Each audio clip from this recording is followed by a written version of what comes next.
Canada, a country famous for its stunning landscapes, multicultural society, friendly people, accessible quality healthcare, education respected around the world, career growth opportunities, and holding a Canadian passport gives you ability to travel almost anywhere, anytime. Huge economic growth, cheaper everything thanks to expanding globalism and imported goods. We were obsessed with materialism and consumerism, spending money like crazy. There were good times. But things have changed. The economy is strained. Rent prices are crushing. I feel trapped. Many Canadians don't live paycheck to paycheck. They survive. International students are drowning in debt. Have you got a family doctor? Me neither. Jobs are fewer, costs are higher. In this video, we will explore Canada in 2025 and answer this video's question: is Canada still worth it in 2025?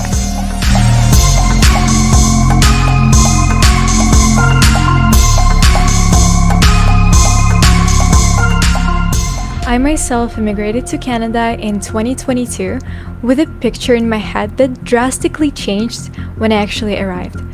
And I believe this is normal for most countries, especially when you move, learn more, integrate into the culture. But even before coming to Canada, I have already faced some challenges, starting with our first topic today: broken immigration system. According to IRCC statistics, Canada welcomed 500,000 immigrants in 2021/2022. This is 200,000 more than Canada used to accept before. Increased population is one of the things that, quote, exacerbated existing pressures on services and infrastructure across the country, from housing and healthcare to education and social supports. Canada's economy and labor market have also softened, showing higher rates of unemployment for youth and newcomers, meaning that Canada has welcomed so many immigrants that it simply does not have enough resources to support them. There are not enough houses built, and it makes logical for people that own the property to increase the prices in order to earn more money, but it makes it even harder for other people to financially afford a house. Additionally, there are not enough jobs for both Canadians and newcomers, which causes market problems and limited career opportunities. I personally do not think I received much support from IRCC. With so many applications and people applying for programs, the waiting time on the phone is 3 to 4 hours. And that would be okay, that would be normal if your question would get answered. But in my experience, IRCC agents either provide you with copy-paste information from the website that doesn't nearly answer your question, or the information they provide will vary depending on the agent you will get. For example, an acquaintance of mine has waited for a PR card for over 6 months, and they had to travel to US in just a few days. So an IRCC agent recommended applying for an emergency travel after being given the whole situation in detail. As it turns out, the application was ultimately denied because it did not meet the eligibility criteria. And to be fair, in these cases, you might opt to hire an immigration consultant, but be aware that depending on your situation, you might need to pay from $400 to $10,000 and even more. But you know what's interesting? With so much volume of immigrants and need for faster application review, Canada's Immigration Department is cutting roughly 3,300 jobs within the next 3 years due to budget issues. Budget issues? For example, Canada ran a bigger deficit in 2023-2024, meaning that it spent more money than it actually earns. The government spent $61.9 billion more than it took in. This number a year before was $35.3 billion.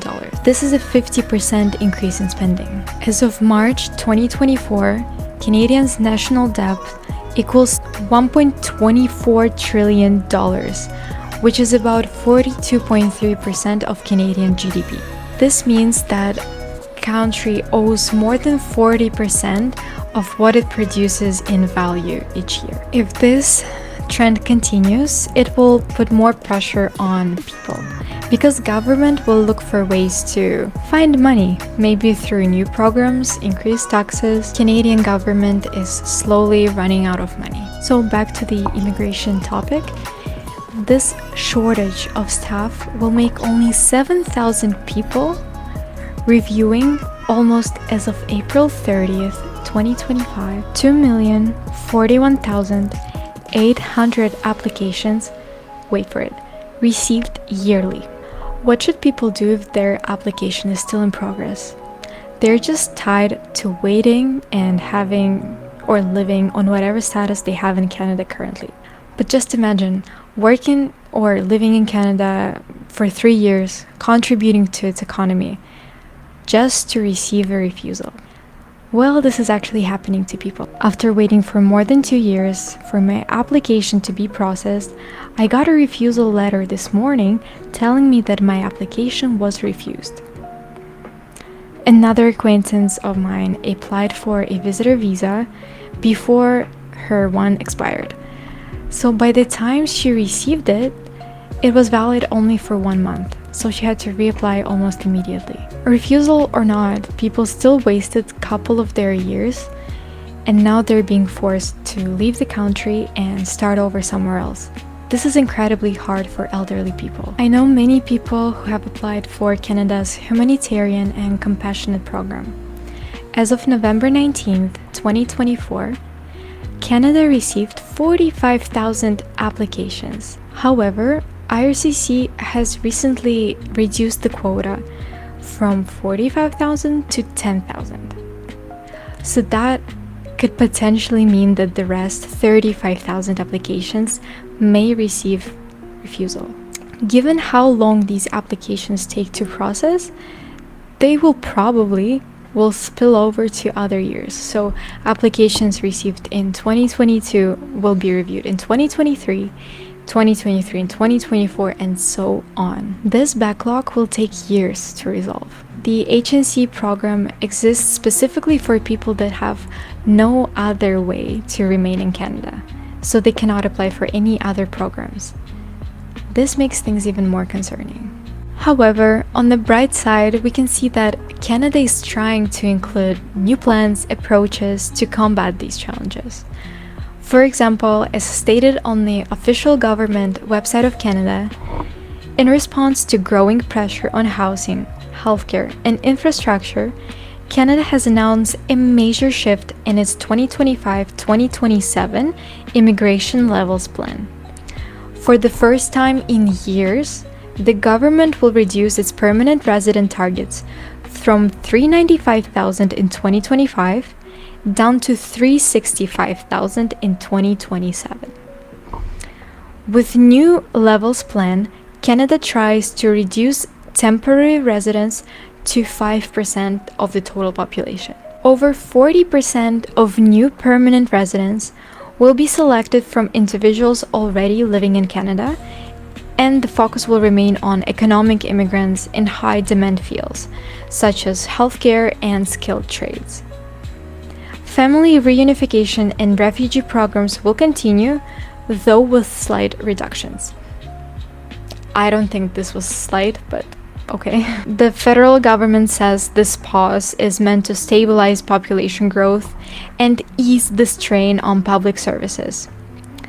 But it may lead to labor shortages and weaken long-term economic growth. Canada is injecting $1 billion into new housing constructions. But this is just a tiny drop in the ocean of crisis. From 2005 to 2020, prices for the houses have surged by 76%. It was driven by population growth, policy shortfalls, limited supply, but at the same time, the income has only rose by 30%. This is a 46% difference. In Toronto and Vancouver, rent for young adults consumed only 25% of their income in 1980s, but now in 2021, this number is 36%. This pushes many into shared living. This is normal for people to live with their parents, even after they're 30, or share an apartment with someone else. But I believe this is concerning because everybody needs personal space, independence for better life, for better satisfaction. Meanwhile, the average price for the house in Canada has jumped from approximately $200,000 in 2003 to nearly $700,000 in 2023. This is an increase of 227%, far outpacing the 74% in earnings growth. Usually when you want to apply for a mortgage, mortgagors, they look at your salary pre-tax. So they look at it before it was eaten by taxes. A couple making $150,000 a year may qualify for a $500,000 credit. But you need to work hard, you need to work a lot, and you have to understand that most of the money that you're gonna earn is not going to be yours. It will be taken by the taxes. This leads us to our next topic, market. Total population of Canada is 40 million people. Canadians have experienced an increase by 2% in unemployment since 2022. So now this number is 7%. It is the highest number since September 2016, excluding the pandemic.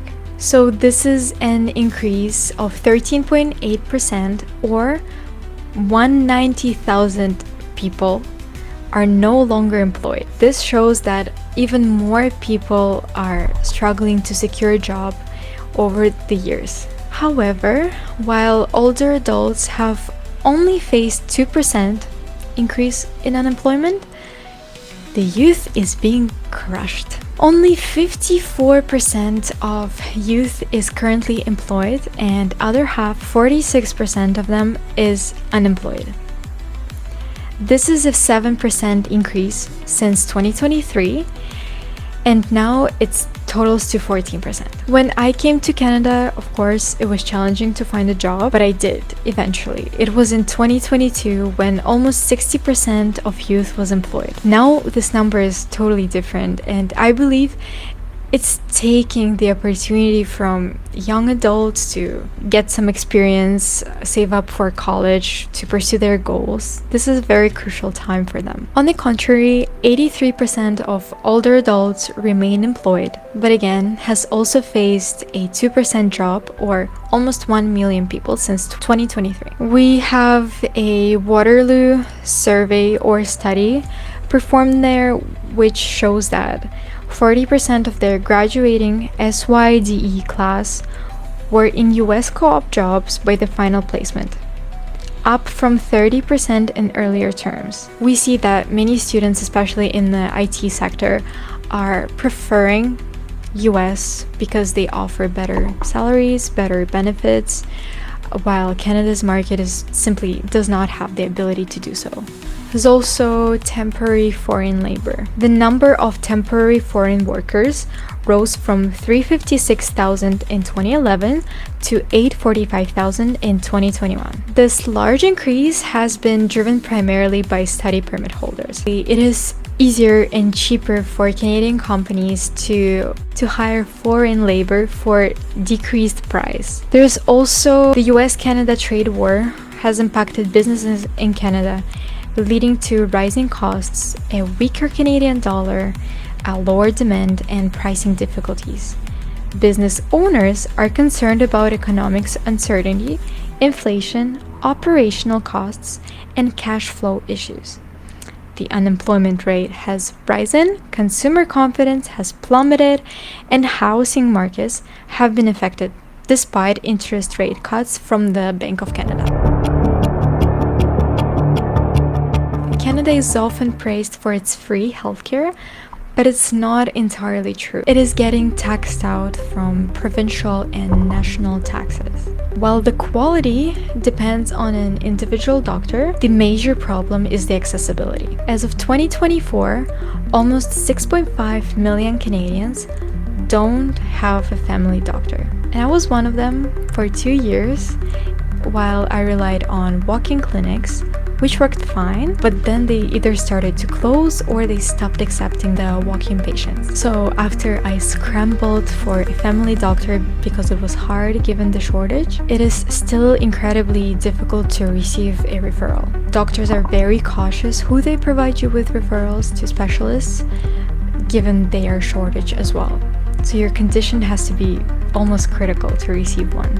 And the wait time can range from 2 months to almost 1 year, and even more. Canada's emergency rooms are another major pressure point. I believe that nearly everyone has visited an emergency room in Canada. The problem is that the wait time can range from 10 to 12 hours. Patients with serious conditions like appendicitis can remain in the waiting room and wait for prolonged periods of time. This is concerning. And this is actually an example, again, of one of my friends. The doctors and nurses are doing their best to help and provide with care, but they're also burning out, which I believe can also affect the quality of care. According to our visual data from BC hospitals, average emergency wait times hover around 6.5 hours, which is a concerning number, considering the urgency of some of the cases. So on the vertical axis in the chart, we see the time in hours from 0 to 12.5, and across the majority of hospitals, wait times consistently stay high. Again, this doesn't just delay care, it impacts its quality and puts more pressure on doctors and nurses.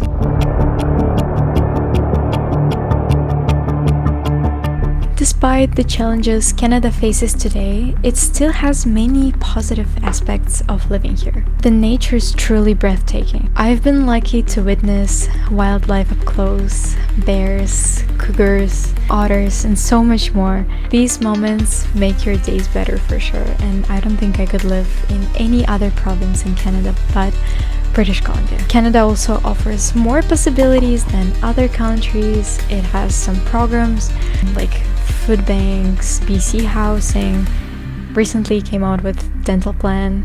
There are many of them if you just look. Of course, experiences vary, but in my time here, people appeared kind, patient, and understanding to immigrants. According to the Economist Intelligence Unit's 2024 Global Livability Index, Vancouver ranked 10th among the most livable cities in the world. It was based on 30 indicators, including healthcare, education, infrastructure, stability, and environment. And maybe that's true, because in reality, it is hard everywhere, right now. Every country has some sort of flaws, but it really depends on your preferences and what you expect. Again, if you do have a stable financial foundation, Canada or any other country out there will be perfect for you because you have the money. Is Canada worth living in 2025? Honestly, it really depends on your situation, on your goals, your financial situation. If it was 2025 and I was a student, I would probably choose US. If I was looking to earn more money, I would choose US. But if I was looking for peace or building a family here, I would definitely choose Canada. Relocating is hard for sure, but Canada is very welcoming. The people here are used to the multicultural society, as I said in the beginning of this video. And Canada has changed a lot since 80s and 90s, but still people remain hopeful that the government will include plans or change its approach to make things more stable. Thank you for watching, and remember, if Canada is truly worth it, really comes down to your own story. Make your decision based on your life, your needs, and your perception of the future.